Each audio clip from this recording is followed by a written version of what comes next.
were written, I'm assuming by Larry, on the email were really important questions that we've got to think about all the time and raise in the meeting and answer them. So I wanted to raise, I don't want to talk the usual depressing talk about immigration, although I am going to do that. But I really wanted to encourage the party to use as much as possible and as often as possible the theme that we used in May Day, No Walls and the Workers' Struggle. It's very important in the upcoming period, not just because Trump has, got elected on this, reactionary basis of build a wall. Maybe we should start with abort the wall. That would be a good way to connect, the struggles. But I want to talk a little bit about walls. Probably the most famous wall that we know is actually the infamous Wall Street. And when I was thinking about it and I Googled how it got its name, it was very important. I had forgotten, how you're around something all the time or hear it all the time, you forget. We all know that it's, of course, the heart of the financial center, and that you can actually go there and see the stock exchange, and the numbers that you see there are basically representing your oppression and exploitation. And I did not know that the wall was actually built in 1792. I did not know that it was that old, and that it was built as a wall, and that the primary reason that the Dutch built this wall was because of the need to defend themselves against the uprise of native people who were fighting, the colonial and genocide in this country. And that's why Wall Street was built. And this is important. This is important in this period because, we have to continually, we always have to raise the Native American question, but we especially have to talk about it and analyze it in the period, especially given all the some erroneous literature that has come out on the settler question that is so anti-communist and anti-struggle and divisive. But, we have a different perspective, and we got to continue to talk about that and uplift the struggle of Native people all the time.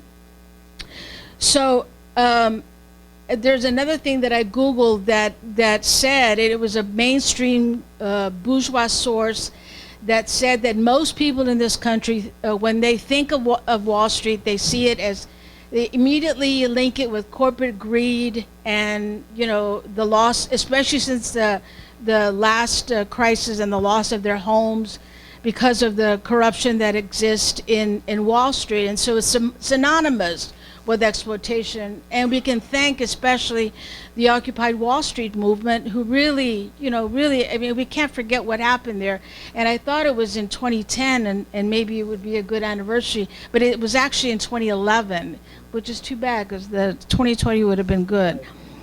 And so a lot has been written from social scientists and others about how walls don't actually work, right? And in fact, since 1990, this was interesting. At the same time as capitalism was declining and decaying, there had only been about 15 borders prior to 1990. And since the decline of capitalism and since the crisis in Wall Street, there are now 70 border barriers that have been built since the decline of the capitalist economic crisis. And of course, the ruling class says that they building these walls to bring peace, to stop drug smuggling, to stop, of course, immigrants. And you only have to look at the Israeli wall to know that it has nothing to do with peace, but has everything to do with genocidal occupation and exploitation of the oppressed. And but it's good to remember Palestine, because the wall and the settler state of Israel has never been able to stop the resistance of the Palestinian people. And so they can have their fascist walls, but that's not going to stop the struggle. So with Trump, the idea of building this wall whether it's going to get built or not. You know, we know that it's both under Democrats and Republicans. The border, the southern border, of course, not the northern border, because they're worried about the brown and black people that are coming on the southern border. Both parties, and prior to Trump, we know that the border was militarized, that there was drones and walls and gates, and they made it, even under Clinton and Obama, they built things in the border to make migrants, force them to come to Arizona and other areas that were much more dangerous to come to. But of course, with Trump, we see an elevation of xenophobia and white supremacy, and you know, his whole campaign of having the wall led to, for example, high school students going to play basketball game, and the white students yelling build the wall, and saying anti-immigrant and racist things. So it's an example of how his talk of the wall is actually to build walls in our mind, right? And we've got to fight these attitudes all the time. And it means that we have to really get out there. We have to fill this room with hundreds of people, and get other halls, to fill them with hundreds of people. And that's why I think that it would be really great if the International Worker Solidarity Network had a fire component, because first of all, it's part and parcel. It's about racism, it's about class, it's about workers. It's part and parcel of the struggle, and it's global, and this is what we have to do. So what can socialists do? I have this little great example of what communists can do. I was so troubled by how in Houston, for example, on May Day, the Central Americans had a May Day action, and the Mexicans had another action at the same time. And that is so painful. At a time when we need so much unity, we should be fighting, to come together. And it's the communist and the progressive movement that went to both. And so what does that say? That means that we can make a real contribution, that we're not going to attack the Central Americans for doing their thing, or the Mexicans for doing their thing, but we're going to show, how in practice and indeed how important building unity is, and how important socialists are, right? And I really think that the time is ripe, and the time is now for us to do what we need to do on the immigration struggle, and link it with the Worker Solidarity Network. We all know that children are dying, babies are dying, indigenous youth are dying, transgender women are dying, disabled migrants are dying, and most of them are dying in detention. Some of them are dying because they are putting a Guatemalan worker, for example, because he had a prosthetic leg, they put him in solitary confinement. A transgender woman tried to commit suicide because of the way the guards and other prisoners, unfortunately, were treating her. So they put her in solitary confinement. And we all know, the solitary confinement just aggravates those things. And if you try to commit suicide and you're put in solitary confinement, the chances of you trying to commit suicide again are very high.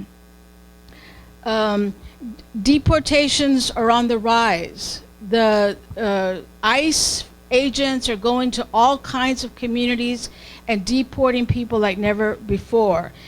In 1 month alone, which was April, there was 15,000 people deported. So the deportations are massive, and they're increasing. Also in April, for the second month in a row, ICE arrested more than 100,000 immigrants at the southern border. 100,000 immigrants. So the caravans continue to come, people still continue to come. They're going through other areas, like I said, that are much more difficult, but they continue to come. And these are the highest totals that have ever had taken place in a decade. On a single day, on May the 10th, ICE arrested more than 400 immigrants who had crossed the Rio Grande, and they were primarily young people. So this is the outcome of the wall that Trump has been talking about.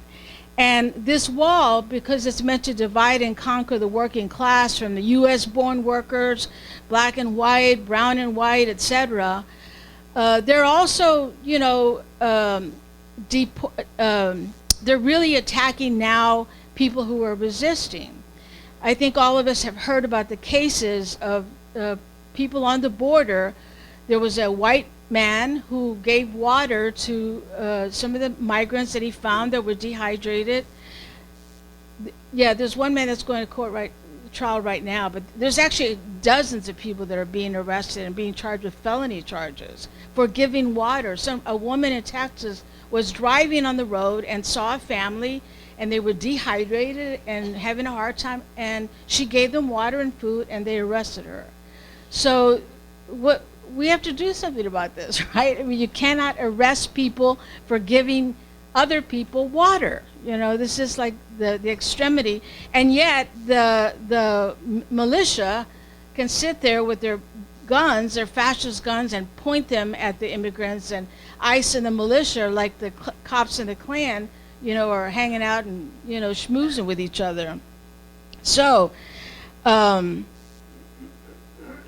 so I am still nonetheless very, very optimistic, right? Because we see all kinds of resistance, and we see, you know, the workers coming from Central America in droves in the caravan, and not just from Central America. We are seeing more South American, we're seeing more African workers, we're seeing more Asian workers at the border than ever before.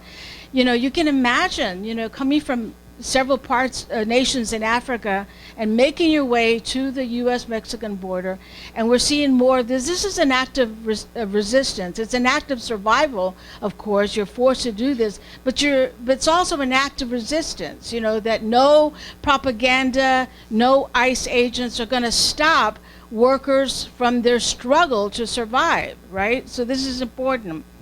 And you don't see, you know, when Trump is talking about the wall or migrants, you don't see anything about Russian. I mean, Russian migrants are welcome too, in terms of us, but you don't see the propaganda about Russian or Irish migrants at all. You know, and again, it just shows you that this is all about race and appealing to a reactionary sector of the working class and the bourgeoisie.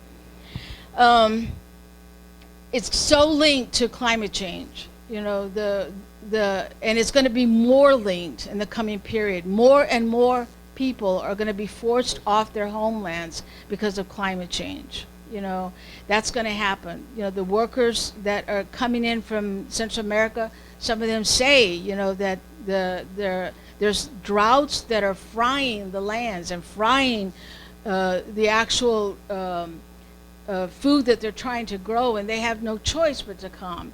And workers will tell you, well, I'm coming here because your government, not our government, but this government is in my homeland. And that speaks to the role of U.S. imperialism that's playing in other nations. So I just want to end with saying that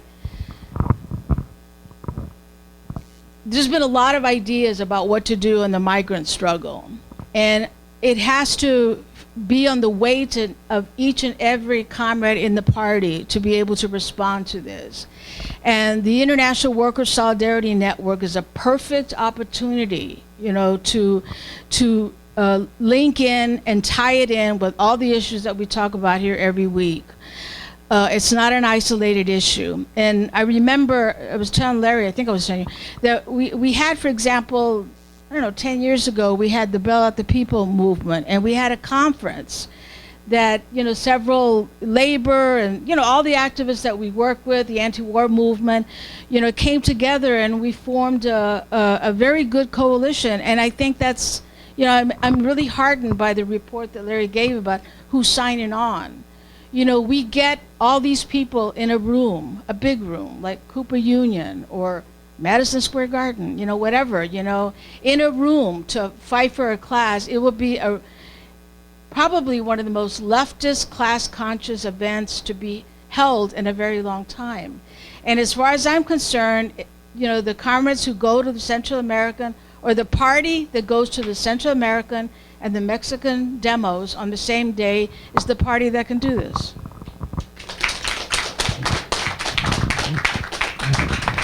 Thank you so